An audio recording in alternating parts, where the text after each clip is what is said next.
ራስን ማጥፋት መከላከል የህዳር ወር የጸሎት ርዕስ ሆኖ ተመረጠ።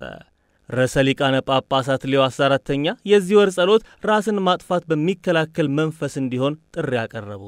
ራሳቸውን ለማጥፋት በትግል ላይ ላሉ ነፍሳት ሁሉ ጸሎት እናድርግ፣ ከማህበረሰቡ ማግኘት ያለባቸውን ፍቅር፣ እንክብካቤና ድጋፍ አግኝተው የህይወትን ውብ ገጽታ ማየት እንዲችሉ በጸሎታችን እናግዛቸው ያሉት ርዕሰ ሊቃነ ጳጳሳቱ ይህንን በተናገሩበት ዕለትም ለዚሁ ዓላማ የተዘጋጀ ጸሎት አቅርበዋል። እናንተ ሸክማችሁ የከበደ ወደ እኔ ኑ እኔም አሳርፋችኋለሁ በሚለው የጌታ ቃል የሚጀምረው ጸሎት በዚህ ወር በጨለማና በተስፋ መቁረጥ ውስጥ ያሉትን በተለይም ራሳቸውን በማጥፋት ሐሳብ ተወጥረው ያሉትን ሰዎች ነፍስ ወደ ፈጣሪ የሚያቀርብ ጸሎት ነው። ለሁላችንም አስተዋይና ሩህሩህ ልብ ስጠን፣ በአክብሮትና በደግነት እንዴት መቅረብ እንዳለብን እንወቅ እያለ የሚቀጥለው ጸሎት ያዘኑ ሰዎችን ሊያጽናኑ በሚችሉ ቃላትና ለስሜት ቅርብ በሆኑ ገለጻዎች የተሞላ ጸሎት ነው።